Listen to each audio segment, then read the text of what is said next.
కాంగ్రెస్ ప్రభుత్వం వచ్చిన తర్వాత ఆసుపత్రులకు చెల్లించాల్సిన బకాయిలు పెరిగాయని మాజీ మంత్రి హరీష్ రావు అన్నారు. దీనిపై మాట్లాడదామంటే స్పీకర్ మైక్ కట్ చేస్తున్నారంటూ ఆయన ఫైర్ అయ్యారు. రెండో టాపిక్ చూసినట్టయితే కాంగ్రెస్ నేతలతో పోలీసులు పోటీ పడుతున్నారు. అన్నింటా అత్యుత్సాహాన్ని ప్రదర్శిస్తున్నారు. అసెంబ్లీని ముట్టడిస్తారన్న అనుమానంతో ముందస్తు అరెస్టులతో నిరుద్యోగులను తీవ్ర ఇబ్బందులకు గురిచేస్తున్నారు. ఇక టాప్ 4లో మూడో టాపిక్ చూసుకున్నట్టయితే నాడు బీఆర్ఎస్ పాలనలో రాజులా బతికిన రైతన్న నేడు రేవంత్ పాలనలో పోలీసుల కాలు ముక్కాల్సిన దుస్థితి దాపురించింది. నాడు రైతుల మేలు కోసం కేసీఆర్ సర్కార్ పనిచేస్తే నేడు రైతుల భూములు లాక్కోవడమే రేవంత్ సర్కార్ పనిగా పెట్టుకుంది. నాలుగో టాపిక్ లోకి వెళ్తే ఏపీలోని మార్కాపురం జిల్లాలో ఘోర రోడ్డు ప్రమాదం జరిగింది. రాయవరం సమీపంలో పలకల క్వారీ వద్ద టిప్పర్ను హరికృష్ణ ప్రైవేట్ ట్రావెల్స్ బస్సు ఢీకొట్టింది.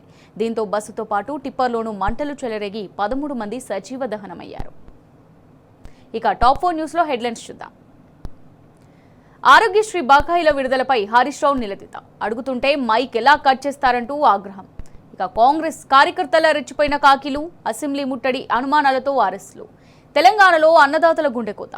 నాడు రాజులా బతికి నేడు చితికిపోతున్న రైతన్న. ఏపీలోని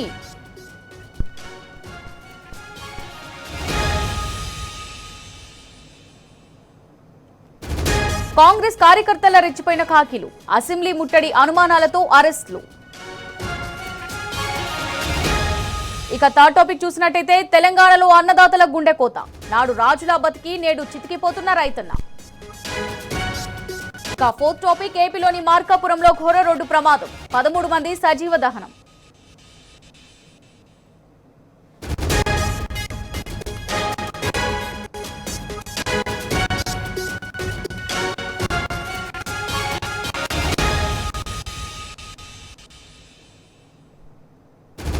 ఇక టాపిక్స్ మరోసారి చూస్తే ఆరోగ్యశ్రీ బకాయిల విడుదలపై హరీష్ రావు నిలదీత అడుగుతుంటే మైక్ ఎలా కట్ చేస్తారంటూ ఆగ్రహం.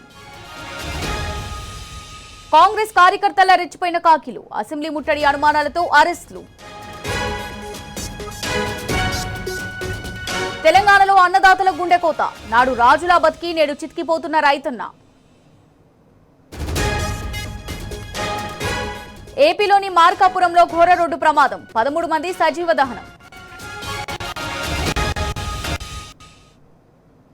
ఇక ఈ 4 అంశాలకు సంబంధించిన సమాచారం మా ప్రతినిధులు లివిల్, యాసర్, మహేష్, సందీప్ రావు ద్వారా తెలుసుకుందాం.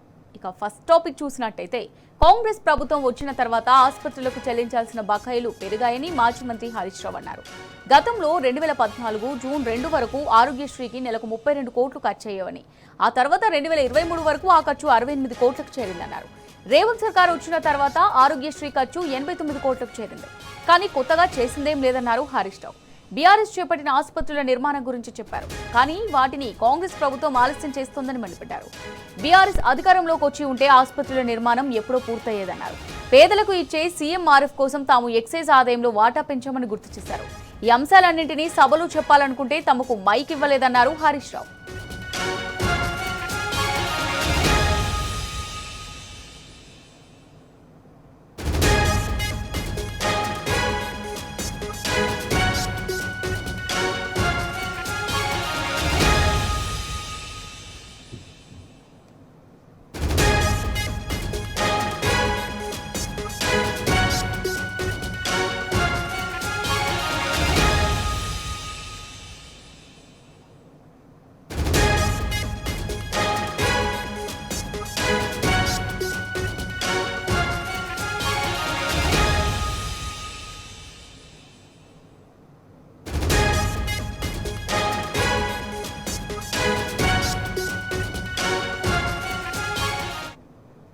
ఇక దీనికి సంబంధించి మరిన్ని డీటెయిల్స్ మా రిపోర్టర్ లివిల్ అందిస్తారు. లివిల్, మరి ఆరోగ్యశ్రీ బకాయిల విడుదలపై అసెంబ్లీలో హరీష్ రావు నిలదీశారు.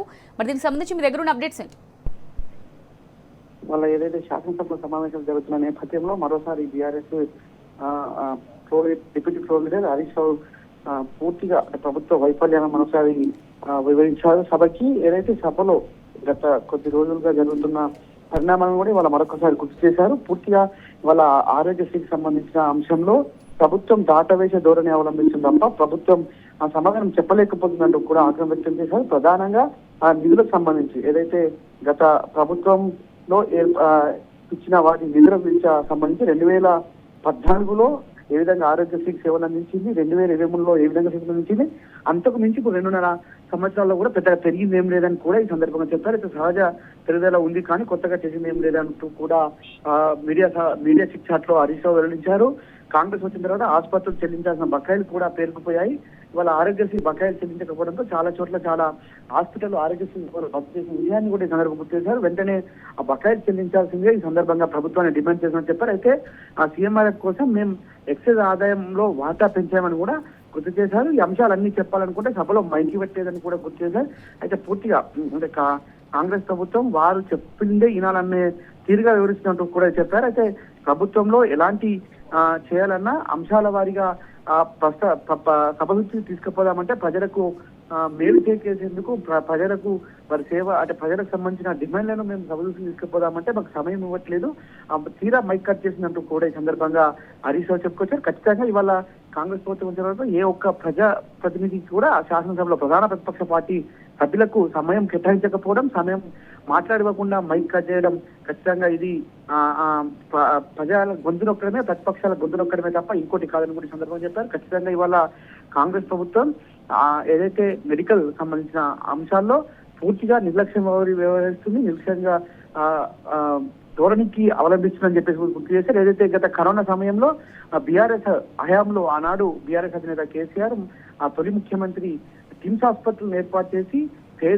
పేదవారికి వైద్యం అందించేందుకు ఒక బృహత్కర కార్యక్రమాన్ని శ్రీకారం చుట్టారు. హైదరాబాద్ నగరానికి నలువైపులా ఈ కిమ్స్ హాస్పిటల్ ఏర్పాటు చేసిన విషయాన్ని గుర్తు చేశారు. కానీ వల్ల ఈ కాంగ్రెస్ ప్రభుత్వం పూర్తిగా జాప్యం చేసుకున్న పనులన్నీ కూడా ఇంకా పెండింగ్ లో ఉన్నాయి. ఇప్పటికీ 3-4 సార్లు వాయిదాలు వేసుకుంటూ వచ్చారు కానీ ఇప్పటి వరకు కూడా వీటిని ప్రారంభించలేదు. పేద ప్రజలకు ఆరోగ్యాన్ని అందించడంలో పూర్తిగా వైఫల్యం చెందినట్టు గుర్తించి కార్పొరేట్ స్థాయి వైద్యం అందించాల్సిన ఈ కిమ్స్ ఆసుపత్రులు కావచ్చు, వరంగల్ మెగా హెల్త్ కేర్ సంబంధించిన అంశంలో కూడా ఈ కాంగ్రెస్ ప్రభుత్వం తన నిర్లక్ష్య వైఖరి మరొకసారి స్పష్టం చేసిందే తప్ప ఎక్కడ కూడా యుద్ధ ప్రతిపాదన పనులు చేయడంలో పూర్తిగా వైఫల్యం చెందింది.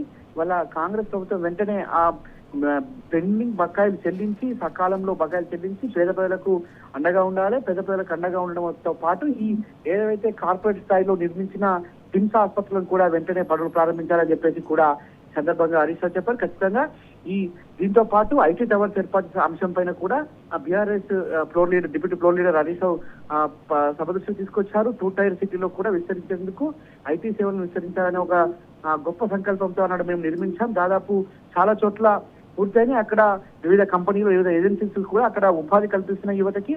కానీ వాళ్ళ కాంగ్రెస్ ప్రభుత్వం వచ్చిన తర్వాత వాటిని ఇతర అవసరాలకు వాడుకునేందుకు ప్రయత్నిస్తున్నట్టు కూడా తెలుస్తుంది. ఇది ఏమైనా ఉందా అని కూడా అడిగారు.